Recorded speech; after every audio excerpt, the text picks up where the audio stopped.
let me invite now Ndegwa Njiru. Ndegwa, you might, because also the focus is on the united opposition, whether there is a disunity around it.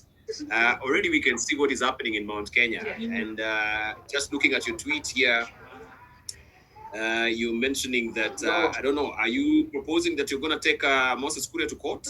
Thank you so much, Dibal, and for even constituting this forum. I want to pass my regards and my message of goodwill to all the listeners for this year, and that the good Lord may watch over you, your families, and your engagements. And one of the things that we are asking God to watch over the engagement is that we may successfully be able to have a situation where we are going to stick together with one objective and with one view of sending Mr. William Ruto home.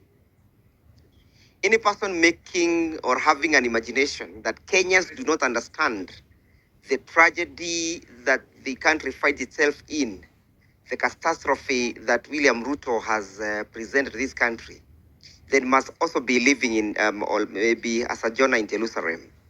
The fact is that Kenyans are focused and they are determined to making sure that they have forced the united opposition to field one candidate. In matter of fact, any sense of disunity or any thinking or imagination of disunity is creating a lot of agitation to Kenyans, and it's the Kenyans themselves who are forcing the united opposition to be together and to field one presidential candidate. The good thing is that the persons who have presented themselves for the high office in the united opposition, they equally understand the tragedy that is currently facing this country. They are men and women who understand if they were to contest against each other, the risk that the country will run into. So the question of disunited is neither here nor there. The fact is that people are consolidating votes in their backyard. The Kambas are consolidating themselves. The Kikuyus the Kikuyu, the Mount Kenya region, the entire Mount Kenya region is consolidating itself. And so it is even for the Luhya nation. And it was very evident during the funeral of Jirongo. And we are still hoping that the torch will still work its miracles, that the killers of Honorable Jirongo will be found. They are consolidating themselves with one major objective of sending Kasongo home. The only individuals who seem to be lost are the function that is being led by Junet, Gladys Wanga, Opio Wandai, Bandi, and Junet Mohammed. And not because they have any interest for this country. It's because they themselves are the most immediate beneficiaries of all these misrule and misgovernance.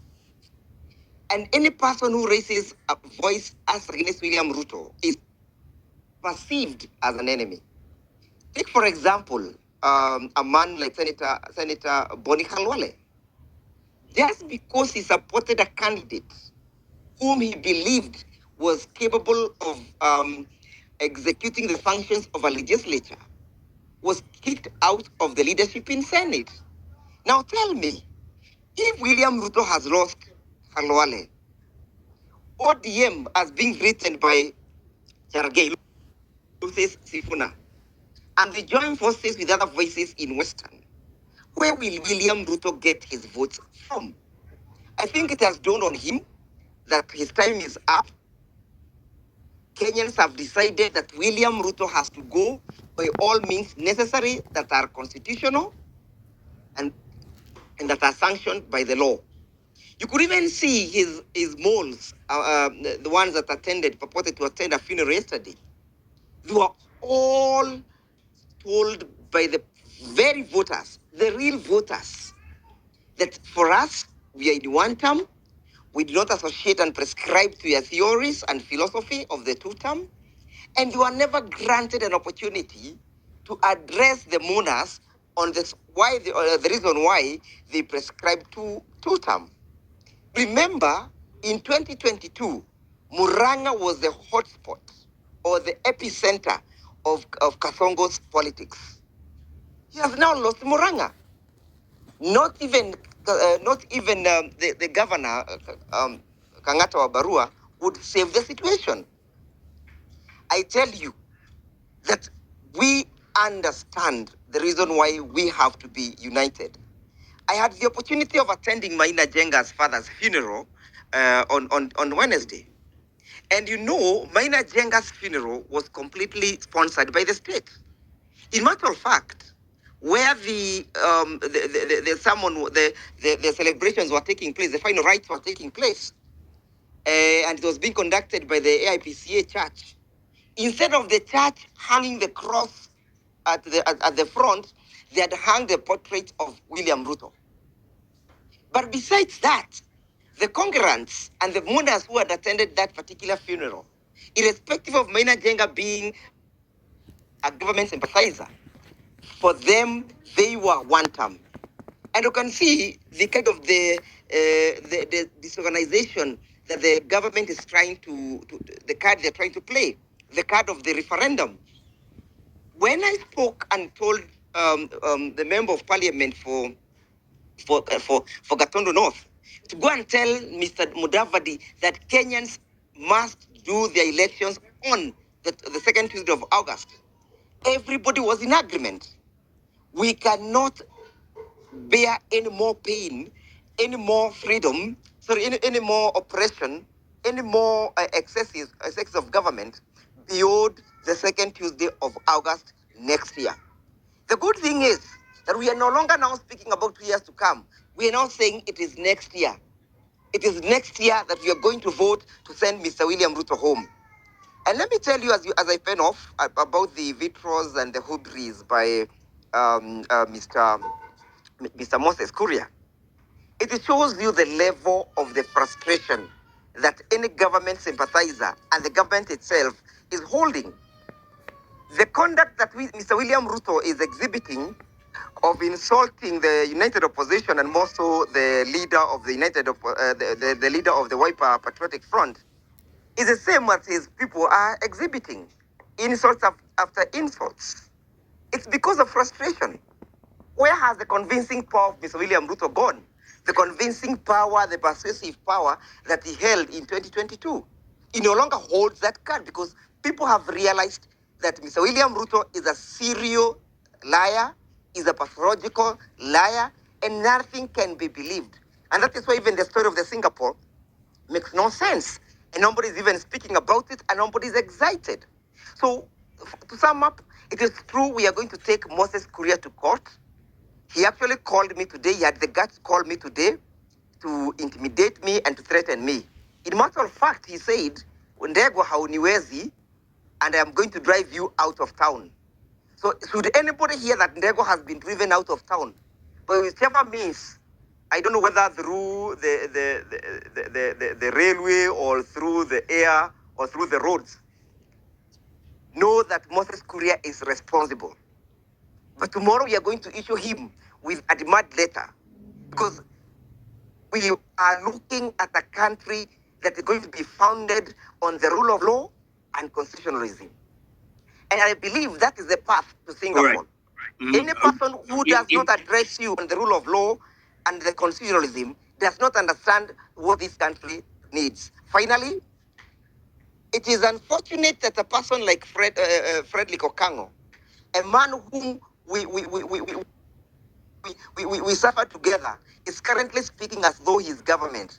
I'm just asking myself, because Oburu Odinga has equally said that he's going to be the presidential candidate for ODM. What will happen to him? And what will happen to the and what embarrassment will befall him when ODM bolts? Otherwise, with ODM or without, we are going to send Kasongo home. Thank you so much.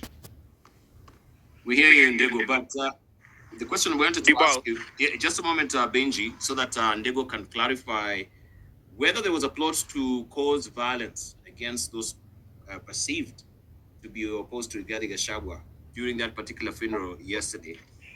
the Kuya's mom. Yeah, because this is what Moses Kuria is really talking about, and he was not given any chance to also mourn.